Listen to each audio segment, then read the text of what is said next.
జనసేన పార్టీలో నియోజకవర్గ ఇన్ఛార్జీల సస్పెన్షన్ వ్యవహారం హాట్ టాపిక్గా మారుతోంది. ఇటీవల తూర్పుగోదావరి జిల్లాలో 2 నియోజకవర్గాల ఇన్ఛార్జీలను జనసేనాని పవన్ కళ్యాణ్ పక్కన పెట్టేశారు. అయితే అధిష్టానం తీసుకుంటున్న నిర్ణయాలు జన సైనికులను అయోమయానికి గురి చేస్తున్నాయా? అటు జనసేన పార్టీలో క్రమశిక్షణ కూడా శృతి మించుతోందా?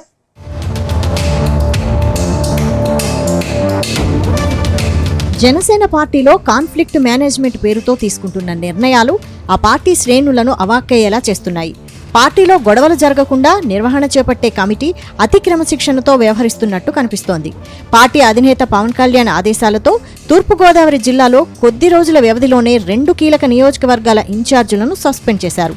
అయితే ఆ నియోజకవర్గాల ఇన్ఛార్జీలను సస్పెండ్ చేసే అంతగా బలమైన కారణాలు లేవని, పార్టీలో క్రమశిక్షణ ఓవర్ అవుతుంది అనే భావనలో జన సైనికులు ఉన్నట్లుగా కనిపిస్తోంది. తాజాగా కొవ్వూరు నియోజకవర్గ ఇన్ఛార్జ్ టీవీ రామారావును సస్పెండ్ చేసిన నేపథ్యంలో పార్టీ ఇలాంటి నిర్ణయాలు ఎందుకు తీసుకుంటుంది అనే అయోమయంలో జన సైనికులు ఉన్నారు. అంతేకాదు, టీడీపీ పొత్తు ధర్మం ఎందుకు పాటించడం లేదని ప్రశ్నించినందుకు సీనియర్ నేతను సస్పెండ్ చేయడం సరికాదు అని జనసేన కార్యకర్తలు సోషల్ మీడియాలో వ్యాఖ్యానిస్తున్నారు. తన పార్టీ ప్రయోజనాల కంటే టీడీపీతో పొత్తుకే పవన్ కళ్యాణ్ ఎక్కువ ప్రాధాన్యం ఇస్తున్నారా అని చర్చ సైతం జరుగుతోంది. మరోవైపు కొద్ది రోజుల క్రితమే హరిహర వీరమల్లు థియేటర్ల బంద్ వివాదం నేపథ్యంలో రాజమండ్రి సిటీ నియోజకవర్గ జనసేన ఇన్ఛార్జ్ అత్తి సత్యనారాయణపై సస్పెన్షన్ వేటు వేశారు. జనసేన పార్టీ ఆవిర్భావం నుంచి రాజమండ్రిలో పార్టీ కార్యకలాపాలు నిర్వహిస్తున్న సీనియర్ నేతను సినిమా రంగానికి సంబంధించిన గొడవల నేపథ్యంలో పక్కన పెట్టేయడం సరికాదు అనే వాదన జన సైనికుల్లోనే ఇంకా ఉంది. మరోవైపు ఇప్పటికే జనసేన పార్టీకి సంబంధించిన కొందరు ఎమ్మెల్యేలు పార్టీ విధి విధానాలకు విరుద్ధంగా వ్యవహరించి అనేక ఆరోపణలు ఎదుర్కొంటున్నారు. దీంతో వారి విషయంలో ఇంతే కఠినంగా ఉంటారా? ఎమ్మెల్యేలకు ఒక న్యాయం, నియోజకవర్గాల ఇన్ఛార్జీలకు మరొక న్యాయమా అనే ప్రశ్న సైతం రాజకీయ వర్గాల నుంచి వినిపిస్తోంది.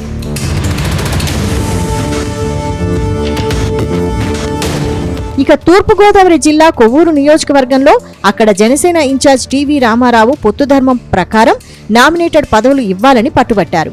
ఇటీవల కూటమి ప్రభుత్వం రాష్ట్ర వ్యాప్తంగా ప్రాథమిక సహకార సంఘాలకు 3-మెన్ కమిటీలు నియమించింది. కొవ్వూరు నియోజకవర్గంలో 14 సహకార సంఘాలకు మండలానికి 1 చొప్పున 3 చోట్ల జనసేనకు పదవులు ఇవ్వాలని అడిగారు. అయితే 14 సొసైటీ పదవులకు కేవలం 1 మాత్రమే జనసేనకి ఇవ్వడంతో అక్కడ టీడీపీతో చిచ్చురేగింది. నియోజకవర్గంలో జనసేన పార్టీని అవమానించారని, రానున్న పంచాయతీ ఎన్నికల్లో ఇదే జరుగుతుందని మాజీ ఎమ్మెల్యే టీవీ రామారావు బహిరంగంగా పార్టీ అధిష్టానానికి వెల్లడించారు. జన సైనికులతో కలిసి రాస్తారోకో నిర్వహించారు. అయితే జరిగిన పరిణామాలపై జనసేన పార్టీ అధిష్టానం ఏకపక్షంగా నిర్ణయం తీసుకుంది. తక్షణమే స్పందించిన సీనియర్ నేత టీవీ రామారావును ఇన్ఛార్జిగా తొలగిస్తూ ఆదేశాలు జారీ చేసింది. ప్రస్తుతం ఈ సస్పెన్షన్ వ్యవహారంలో ఏం జరుగుతుందో అనే ఉత్కంఠ నెలకొంది.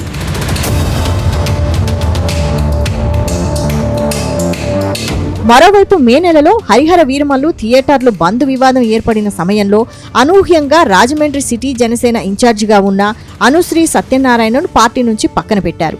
నిర్మాత దిల్ రాజు చేసిన ఆరోపణలకు ప్రాధాన్యమిచ్చి అనుశ్రీపై చర్యలు తీసుకున్నట్టుగా కనిపించింది. అయితే జనసేన ఆవిర్భావం నుంచి రాజమండ్రిలో కార్యక్రమాలు నిర్వహిస్తూ వస్తున్న సీనియర్ నేతను వివరణ కూడా తీసుకోకుండా పక్కన పెట్టేయడం సబబు కాదనే మాట వినిపిస్తోంది. ఏపీలోని 175 అసెంబ్లీ నియోజకవర్గాల్లో ప్రస్తుతం జనసేన పార్టీకి 21 మంది ఎమ్మెల్యేలు ఉన్నారు. మిగిలిన నియోజకవర్గాల్లో జనసేన పార్టీ బలోపేతం అక్కడ ఇన్ఛార్జీల ద్వారానే జరగాల్సి ఉంది. ఇప్పటికే టీడీపీ ఎమ్మెల్యేలు ఉన్న పలు నియోజకవర్గాల్లో జనసేన ఇన్ఛార్జీలు పొత్తుధర్మం పాటించాలని గట్టిగా డిమాండ్ చేయలేకపోతున్నారు.